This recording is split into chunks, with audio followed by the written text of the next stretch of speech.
I might have prayed for the 5 minutes. Yeah. Well done. Oh, yeah. Oh, yes, great.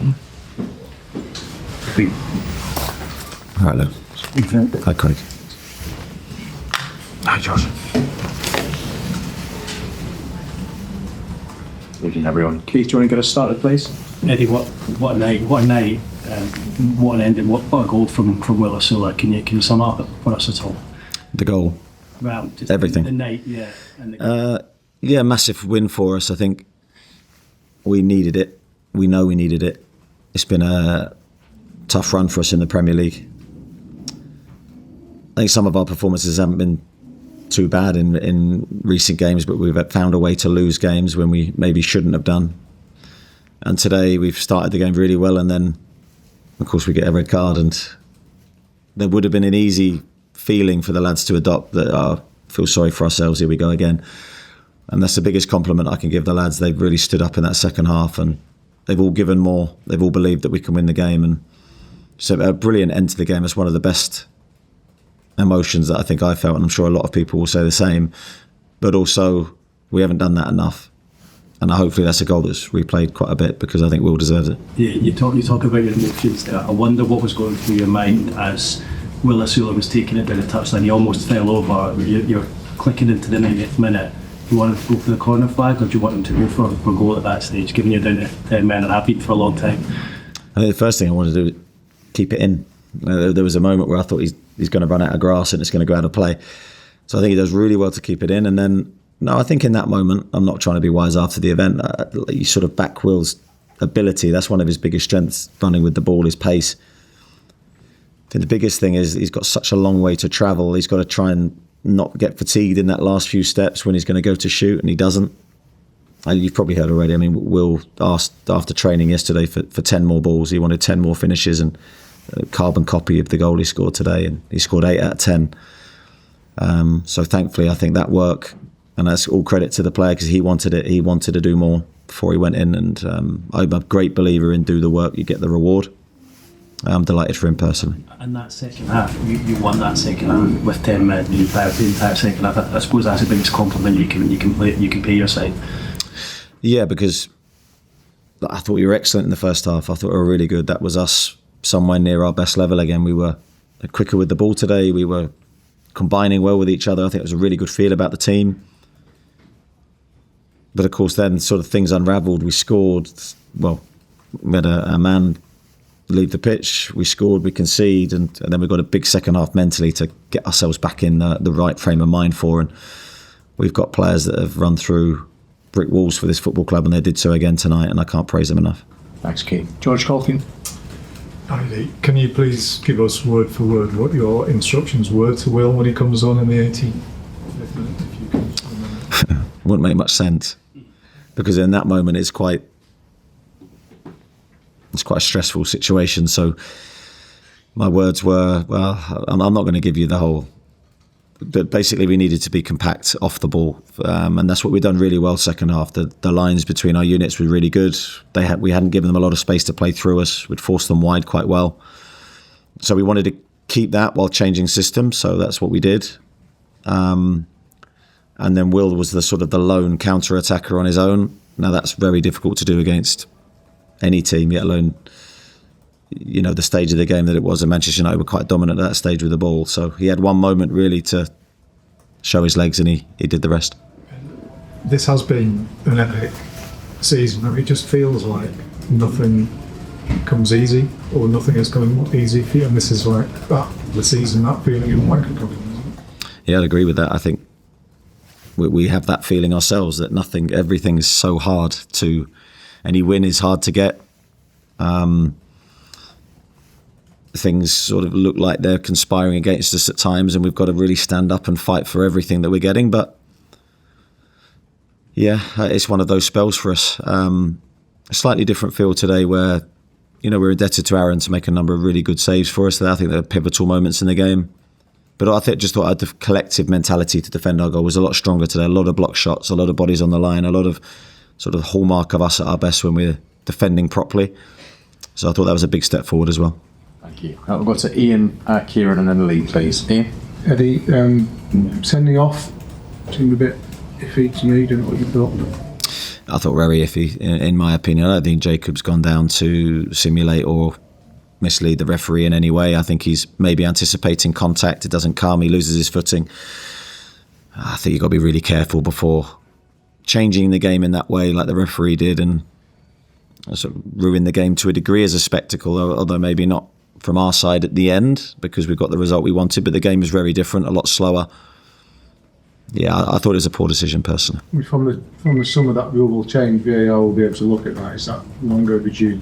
I think so, because I think it changes the game so much, and negatively in my opinion, when you see any numerical difference between teams, the game changes poorly for my opinion. There was less transitions, there was less, obviously we couldn't attack in the same way. So I think that would be useful. Thanks, Ian. Kieran? This fixture seems to bring something extra onto the team. Why do you think that is? What is it about? I don't know. I think yes, you're right. Historically, that's always been the case. I think it's a great one of the great fixtures in English football. I think just for tonight, it's an evening game for us. The crowd are brilliant for us tonight. That makes a huge difference. You know, the afternoon game, 3:00 against Everton, where the pitch is a bit slower, is a more difficult game for us. Crowd were huge. That plays its part. They lifted the players lifted the crowd. It was a two-way thing, and that ending, as I said earlier, just an amazing moment for everybody because we haven't done it enough. We haven't scored enough late goals to win games. We've had the feeling the other way around. It's great to again get a good one for us today. Thank you. It's Lee, Tom and Scott. Lee? Eddie, we've talked about transfers that you can't do a lot, but Aaron Ramsdale is probably one you can do. You're in the box seat deciding. Was that a great example of what he can bring to this club longer term? Yeah, I think with Aaron, we've signed a goalkeeper, of course, that we know and we've worked with before. But I think Aaron, when you compare Aaron now to the Aaron that signed for the club, I think he's done an incredible amount of work and training with the goalkeeper coaches. Huge amount, obviously a lot more than Nick. Nick's been playing. His training has been dramatically reduced, whereas Aaron's not been playing. So I think credit to Aaron and the goalkeeper coaches for the amount of work they've done, and Aaron's attitude to his work I think has been faultless. So he's been improving. His training performances have been really good, and in part that's why he got his moment today, because I've been hugely impressed by how he's working behind the scenes, how he's been around the club. He's top draw, great person, and delighted for him that he gets that moment today to make those saves and really make the difference for the team. Can you go on much longer without Kieran Trippier? Because obviously he's out of contract as well, but tonight that was immense from him. It was. I mean, vintage Kieran, really. He was feeling cramp and feeling the effects of the speed of the game, as a number of our players were, and that's where you've got to remember he's playing every week. It's a tough physical challenge for someone who's 21, let alone someone who's Kieran's age, and I thought he was magnificent for us today. Not just in how he played, but his experience, his game management, his know-how, his little things that people might not see. His experience is invaluable to us, so big congratulations to him. Thanks, Lee. Tom? Hi, Eddie. Will Osula statistically the fastest striker in the Premier League, though some pundits have said maybe he needs to slow things down, not be so 100 mile an hour. After what he did tonight, what would you say to that? It's a difficult one because he is a player that sort of plays that way. Again, I don't know if you can take people's natural game away from them. I think you turn them into a player that's not as effective. There are moments, of course, where you maybe want him to be calmer in certain moments, but that's all part of his development. He'll learn that as he gets older. He wants to score in every moment with every touch, which is a great thing. I don't want to change that from him. He's very keen to impress. He wants to show everybody how good he is. Again, I wouldn't change that in him. I just think it's a natural process of improvement. I think fundamentally the most important thing is he wants to do it and he wants to do the work. And as I said, he's been probably, when he's been fit, he's been one of the hardest working members of the squad this year. Blow being without Jacob Ramsey for the weekend. Sandro Tonali came up at the end, is he? I think it was just cramped with Sandro. Again, another player that's playing every week, who's executing everything. We've got a lot of players that are maxed out. We've got to be careful. We've got to manage the squad. We've got so many big games to come. And we don't have a deep squad. So, interesting squad selection and decisions for the weekend. Thanks, Tom. Well, Scott and Martin, please. Scott? Lots of different players we can talk about, Eddie, but again tonight, Joelinton was just kind of really setting the tone and being the heartbeat of everything that you did. I mean, he gives you so much, doesn't he?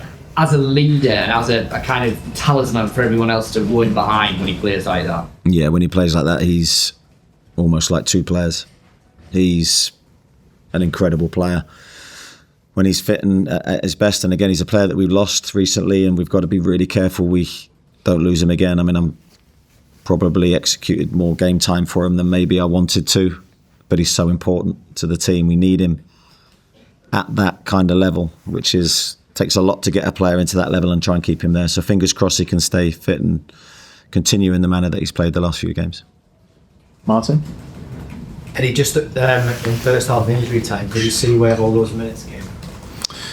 No, I was thinking the referee was going to blow probably 3-4 minutes earlier than he did. I think when we were going through one counter attack, I'm thinking don't blow, let the game go on, and then they come back the other end. I'm thinking, come on, that's got to be time, and it wasn't. So,